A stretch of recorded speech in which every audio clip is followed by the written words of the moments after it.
नमस्कार दोस्तों, स्वागत है आप सभी का पंचशील एजुकेशन एकेडमी के ऑनलाइन लर्निंग प्लेटफॉर्म में। मैं वंदना स्वागत करती हूं आप सभी का हिंदी की क्लास में। मैं आप सभी के लिए लेकर आती हूं एचपी में होने वाले कॉम्पिटिटिव एग्जाम के लिए जो भी हिंदी हमें एग्जाम में पूछी जाती है उससे संबंधित सभी टॉपिक्स के कुछ एक क्वेश्चन तथा उनकी डिटेल समरी। एग्जाम में पूछे जाने वाले कुछ एक टॉपिक्स की हमने पिछली कक्षाओं में बात की। यदि उससे जानकारी आपको चाहिए तो आप हमारे YouTube चैनल पे इससे संबंधित सारी वीडियोस देख सकते हैं तथा उससे जानकारी प्राप्त कर सकते हैं। पिछली कक्षा में हमने बात की थी वाक्यांश के लिए एक शब्द की। आज की कक्षा में हम ऐसे ही एक महत्वपूर्ण टॉपिक की बात करेंगे जो कि एचपी में होने वाले कोई भी कॉम्पिटिटिव एग्जाम हो, जेबीटी टेट हो, बीएड टेट हो, पटवारी का पेपर हो, पुलिस का पेपर हो, सभी एग्जाम में इस टॉपिक से 1 या 2 नंबर के प्रश्न बनते हैं। तो आइए चलते हैं टॉपिक की तरफ। आज जिस टॉपिक की हम बात करेंगे उसे कहते हैं श्रुति सम भिन्नार्थक शब्द या श्रुति सम समुच्चारित भिन्नार्थक शब्द। अब ये श्रुति शब्द भिन्नार्थक शब्द होते क्या हैं, आइए परिभाषा के माध्यम से समझते हैं। वे शब्द जो कि बोलचाल में लगभग एक जैसे लगते हैं परंतु उनके अर्थ में भिन्नता पाई जाती है।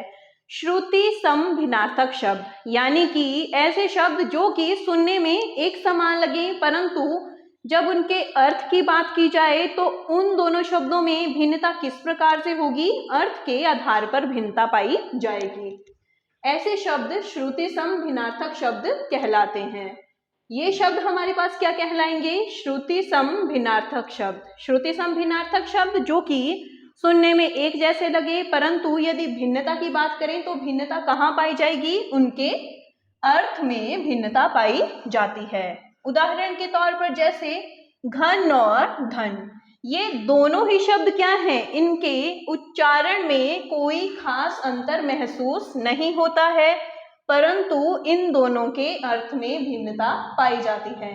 श्रुति सम भिन्नार्थक शब्द वे शब्द जो कि सुनने में एक जैसे लगे परंतु उनके अर्थ में भिन्नता पाई जाती है। सुनने के साथ साथ जब इन शब्दों का उच्चारण किया जाता है तब भी ये शब्द कैसे लगते हैं, एक समान आवाज मुख से निकलती है इनका उच्चारण करते समय परंतु भिन्नता इनके अर्थ में। ये बात थी इसकी परिभाषा की। दूसरे शब्दों में या साधारण शब्दों में हम कह सकते हैं कि कुछ ऐसे शब्द होते हैं जिनमें स्वर, मात्रा अथवा व्यंजन में थोड़ा सा अंतर होता है। श्रुति सम भिन्नार्थक शब्दों में हमारे पास कौन से शब्द आएंगे, वे शब्द जिनमें कि स्वर, मात्रा अथवा व्यंजन में थोड़ा बहुत अंतर हो, वे सभी शब्द हमारे पास किन शब्दों की श्रेणी में आएंगे, श्रुति सम भिन्नार्थक शब्द। पुलिस का पेपर हो चाहे पटवारी का पेपर हो, जेबीटी टेट, इन सभी पेपरों में हमें इस टॉपिक से प्रश्न देखने को मिल जाते हैं। इस टॉपिक से हमें पेपर में प्रश्न किस प्रकार से पूछे जाते हैं, आइए अब कुछ एक उदाहरणों के माध्यम से देखते हैं कि इस टॉपिक से प्रश्न किस प्रकार से बनते हैं तथा प्रश्न हमें जब पूछा जाता है तो उसमें जो ऑप्शंस दी जाएंगी मैक्सिमम ऑप्शंस ऐसी होती हैं जिनके कि हमें मीनिंग पता हो, या जो 2 शब्द युगल हमें दिया गया होगा, 2 शब्द हमें दिए जाते हैं उनमें से एक शब्द का मीनिंग हमें क्या है, पता होता है पर वह शब्द पहले वाले शब्द का मीनिंग है या दूसरे वाले का है, ये समझ होना बहुत जरूरी है। आइए अब कुछ एक उदाहरण के माध्यम से देखते हैं कि इनमें किस किस प्रकार से अंतर पाया जाता है। पहले उदाहरण की यदि हम बात करें, शब्द हमारे पास दिया गया है अवधि और अवधि। तो ये दोनों ही शब्द आप देख सकते हैं कि इन दोनों शब्दों में केवल क्या अंतर है, सिर्फ एक मात्रा का अंतर है। पहले वाले शब्द में हमें छोटी ई की मात्रा दी गई है, दूसरे वाले शब्द में बड़ी ई की मात्रा। बात करते हैं इनके अर्थ की। पहले शब्द को यदि हम देखें तो इसका अर्थ अवधि यानी कि निश्चित समय। दूसरे शब्द को हम देखें जहां पर कि बड़ी ई का प्रयोग किया गया है, ये अवध देश या अवध देश में जो भाषा बोली जाती है वह भाषा। अगले शब्द को यदि हम देखें कश, कस तथा कश, तो आप देख सकते हैं कि इन तीनों ही शब्दों का उच्चारण एक समान हो रहा है। या सुनने में हमें ये तीनों ही शब्द कैसे लगते हैं, एक समान लगते हैं, परंतु देख सकते हैं आप इन तीनों ही शब्दों के अंत में तीनों ही श का प्रयोग किया गया है। पहले शब्द में श, दूसरे शब्द में षटकोण, तीसरे शब्द में स। पहले शब्द के अर्थ की यदि हम बात करें चाबुक, दूसरे शब्द का अर्थ देखें कसौटी, तीसरे शब्द कस यानी कि दबाव। तो आप देख सकते हैं कि किस प्रकार किसी शब्द के अंत में स्वर दिया गया हो, व्यंजन दिया गया हो या उसमें किस मात्रा का प्रयोग किया गया है, इस आधार पर उनके अर्थ में किस प्रकार से परिवर्तन आ रहे हैं और जो परिवर्तन आता है उनके अर्थ में, उन्हीं शब्दों को कैसे जाना जाता है, श्रुति सम भिन्नार्थक शब्द। अगला शब्द देखें कूजन और कूजन। ये दोनों ही शब्द हमारे पास क्या हैं, सुनने में, लिखने में लगभग एक समान ही हैं, परंतु इन दोनों शब्दों में अंतर कहाँ पर है। एक शब्द में छोटे ऊ की मात्रा का प्रयोग किया गया है, दूसरे शब्द में बड़े ऊ की मात्रा का। अब बात करें इन दोनों ही शब्दों के अर्थों की। बुरा आदमी, जहां पर छोटे ऊ की मात्रा का प्रयोग किया गया है, कूजन यानी कि बुरा आदमी, और जहां पर कूजन में बड़े ऊ की मात्रा का प्रयोग किया गया है, पक्षियों की चहचहाट। इसी प्रकार अगला शब्द हम देखें काश तथा काश। काश यानी कि खांसी और कास एक प्रकार की घास। अगला शब्द चास तथा चाश। चास यानी कि खेती और चाश यानी कि नीलकंठ पक्षी। अगला शब्द इति और इति। देख सकते हैं आप ये श्रुति सम भिन्नार्थक शब्द जो हैं ये लगभग एक जैसे ही प्रतीत होते हैं कि जैसे लिखे गए हैं ये दोनों एक ही प्रकार के हैं।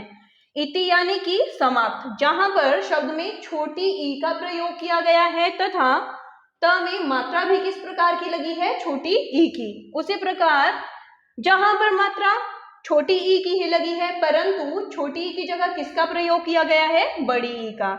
इस शब्द का यदि हम देखें तो इसका अर्थ क्या हो जाएगा, विघन या संशय। तो ये बात थी कुछ एक उदाहरणों की। इसके बाद हमारे पास यहाँ पर कुछ एक उदाहरण हैं जो कि पीछे हुए गए पेपरों में, विगत सालों में जो पेपर हुए थे उनमें ये क्वेश्चन अधिकतम समय देखने को मिलते हैं। पीछे जैसे हमने देखे कि कहाँ पर स्वरों का था, व्यंजनों का था तथा मात्रा का प्रयोग करके शब्दों में परिवर्तन लाया गया था तथा शब्दों के साथ परिवर्तन होते ही उनके अर्थ में भी परिवर्तन आ जाता है। यहाँ पर हमें 3 शब्द दिए गए हैं और ये तीनों ही शब्द बहुत ही महत्वपूर्ण शब्द हैं। पहला शब्द तरणी, दूसरा शब्द भी तरणी और तीसरी शब्द तरुणी। ये तीनों ही शब्द पेपर में मैक्सिमम टाइम हमें देखने को मिलते हैं। जहां पर तरणी बड़ी की मात्रा उसका अर्थ नौका, जहां पर छोटी की मात्रा उसका अर्थ सूर्य, और तरणी तरणी ये तो बात हो गई दोनों र की। जहां पर तरणी की जगह तरुणी का प्रयोग किया जाएगा वहां पर शब्द का अर्थ हमारे पास क्या निकल कर आएगा, युवती।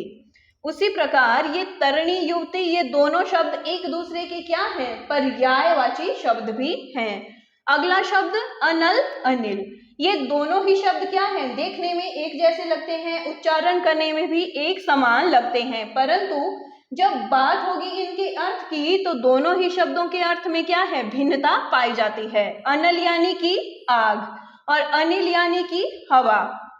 इसी प्रकार एक और उदाहरण अंश और अंश। अंश यानी कि भाग या खंड, अंश यानी कि कंधा। अगला शब्द हमारे पास दिया गया है पानी और पानी।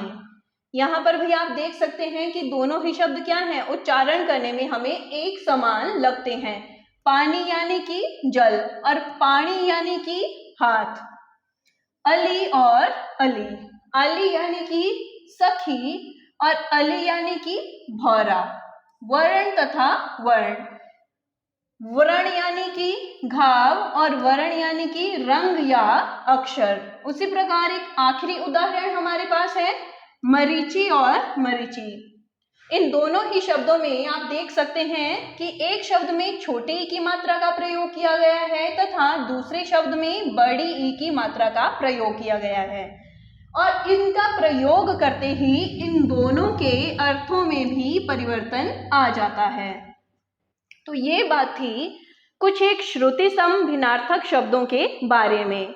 हमने देखा कि श्रुति सम भिन्नार्थक शब्द, सबसे पहले तो श्रुति सम भिन्नार्थक शब्दों में कौन कौन से शब्द आएंगे? वे शब्द जो कि बोलचाल में लगभग एक समान हो परंतु उनके अर्थ में भिन्नता पाई जाए।